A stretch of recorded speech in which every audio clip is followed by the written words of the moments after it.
ഷീജ ഒരുപക്ഷേ CPM സംസ്ഥാന സമ്മേളനം റിപ്പോർട്ട് ചെയ്യുന്നതിൻ്റെ ഭാഗമായി ഷീജ കൊല്ലത്തുണ്ടായിരുന്നു. അന്ന് ആ സമ്മേളനത്തിൻ്റെ രീതികൾ കണ്ടതാണ്. സമാപന സമ്മേളനത്തിലുണ്ടായ വലിയൊരു ബഹുജന പങ്കാളിത്തം കണ്ടതാണ്. അതുമായി ബന്ധപ്പെട്ട് ആ സമയങ്ങളിൽ ഉയർന്നു വന്ന മാധ്യമ വാർത്തകളെക്കുറിച്ചും ഷീജയ്ക്ക് നല്ല ബോധ്യമുണ്ട്. ഇന്നിപ്പോൾ ഗോവിന്ദൻ മാസ്റ്റർ ആദ്യം ദേശാഭിമാനിയിൽ അഭിമുഖത്തിൽ കാര്യങ്ങൾ വ്യക്തമായി പറഞ്ഞു.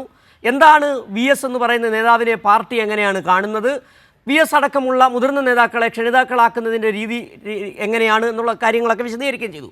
പക്ഷേ എന്നാലും മാധ്യമങ്ങൾക്ക് വിടാൻ വട്ടമില്ല. അവർ ഇങ്ങനെ വളഞ്ഞു പിടിച്ച് ചോദിച്ചുകൊണ്ടേയിരിക്കുകയാണ് ചോദ്യങ്ങൾ.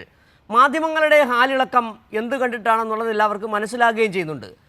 ഏത് വിഷയത്തിലായാലും CPMനെ പ്രതിസ്ഥാനത്ത് ആക്കുക, CPMനെതിരെ വ്യാജ വാർത്തകൾ ചമയ്ക്കുക എന്നുള്ളത് ആ പതിവ് രീതി വിടാൻ അവർ ഉദ്ദേശിക്കുന്നില്ല എന്ന് തന്നെയല്ലേ ഇന്ന് ഗോവിന്ദൻ മാസ്റ്റർ വെട്ടിത്തുറന്ന് പറഞ്ഞേണ്ടി വന്നപ്പോഴും നമുക്ക് മനസ്സിലാക്കാൻ കഴിയുന്ന കാര്യം. തീർച്ചയായും സിജു, അതായത് CPIMന്റെ സംസ്ഥാന സമ്മേളനവുമായി ബന്ധപ്പെട്ട് നമ്മൾ പരിശോധിച്ചാൽ തന്നെ മനസ്സിലാകും. അതിൻ്റെ അവസാന ദിവസത്തിലേക്ക് എത്തുമ്പോൾ എല്ലാ മാധ്യമങ്ങളും അവരുടേതായ നിലയ്ക്കൊരു ലിസ്റ്റ് പുറത്തിറക്കുന്നു. ഇവരൊക്കെ ആയിരിക്കും സംസ്ഥാന സെക്രട്ടേറിയറ്റിൽ വരിക, സംസ്ഥാന കമ്മിറ്റിയിൽ വരിക എന്നുള്ള തരത്തിലുള്ള ഒരു തീരുമാനത്തിലേക്ക് അവർ തന്നെ എത്തുകയാണ്. ആ രീതിയിൽ നടത്തിയ ഒരു പ്രചരണം, പക്ഷേ ആ പ്രചരണം ശരിയായിരുന്നില്ല എന്നുള്ളതാണ് CPIMന്റെ സംസ്ഥാന കമ്മിറ്റി പ്രഖ്യാപിച്ചപ്പോഴും അതോടൊപ്പം തന്നെ സംസ്ഥാന സെക്രട്ടേറിയറ്റിലേക്ക് പുതിയ അംഗങ്ങൾ വന്നപ്പോഴും ഒക്കെ ഉണ്ടായത്. പക്ഷേ ഇതിൽ കാണേണ്ടത് CPIM എന്ന് പറയുന്ന പാർട്ടിക്ക് അതിൻ്റേതായ ഒരു സ്വഭാവമുണ്ട്, അതിൻ്റേതായ ഒരു സംവിധാനമുണ്ട്.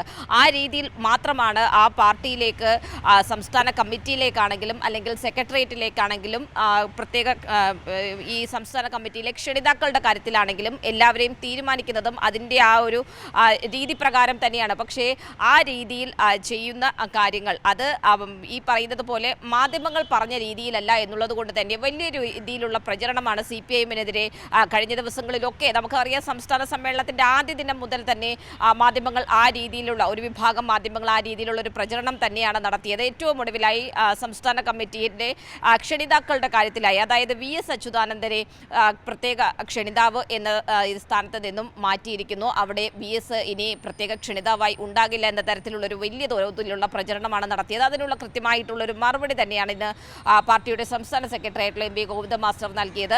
അതിൽ അദ്ദേഹം കൃത്യമായ രീതിയിൽ കാര്യങ്ങൾ പറയുന്നുണ്ട്. ഈ സംഘടനയ്ക്ക് അതിൻ്റെതായ ഒരു രീതിയുണ്ട്. അതിന് പ്രകാരം പാർട്ടി കോൺഗ്രസിന് ശേഷമായിരിക്കും ഈ ക്ഷണിതാക്കളെ തീരുമാനിക്കുക. അതിൽ പ്രഥമ സ്ഥാനം VS അച്യുതാനന്ദൻ എന്നുള്ള സമുന്നത നേതാവിന് തന്നെയാണ്. അദ്ദേഹം ഇപ്പോൾ കിടപ്പിലാണ്. പക്ഷേ നേരത്തെയും അദ്ദേഹം പ്രത്യേക ക്ഷണിതാവായി തന്നെയാണ് ഈ സംസ്ഥാന കമ്മിറ്റിയിൽ ഉണ്ടായിരുന്നത്. അതേ രീതിയിൽ തന്നെ ആദ്യ പേരുകാരനായി പ്രത്യേക ക്ഷണിതാവായി തന്നെ VS അച്യുതാനന്ദൻ ഉണ്ടാകും എന്നുള്ള കാര്യം അദ്ദേഹം ഉറപ്പിക്കുന്നു. പക്ഷേ അത് ആ പാർട്ടിയുടേതായ രീതിയിൽ സംഘടനാ രീതി പ്രകാരം മാത്രമേ തീരുമാനിക്കാൻ സാധിക്കുകയുള്ളൂ. അത് ആ രീതിയിൽ തന്നെ തീരുമാനിക്കും. ഇതുമായി ബന്ധപ്പെട്ട് വലിയ തോതിലുള്ള വ്യാജ പ്രചരണമാണ് മാധ്യമങ്ങൾ നടത്തുന്നത് എന്നുള്ളത് അദ്ദേഹം എടുത്തു പറയുകയും ചെയ്തു. അതിനൊപ്പം തന്നെ മറ്റ് രണ്ടുപേരുണ്ട്. പത്മകുമാറിൻ്റെ കേസും കടകംപള്ളി സുരേന്ദ്രൻ്റെ കാര്യവും പരിശോധിച്ചാൽ കൂടി വ്യക്തമാകും. ഇവർ രണ്ടുപേരും ഇന്നിപ്പോൾ പരസ്യമായി തന്നെ മാധ്യമങ്ങളോട് വ്യക്തമാക്കി, കൃത്യമായ രീതിയിൽ പാർട്ടി എടുത്ത തീരുമാനത്തിൽ ഞങ്ങൾക്കില്ലാത്ത വിഷമം എന്തിനാണ് മാധ്യമങ്ങൾക്ക് എന്നുള്ള കാര്യം അവർ പരസ്യമായി ചോദിക്കുകയാണ്. കാരണം പാർട്ടിയുടേതായിട്ടുള്ള രീതി ഞങ്ങൾക്കറിയാം.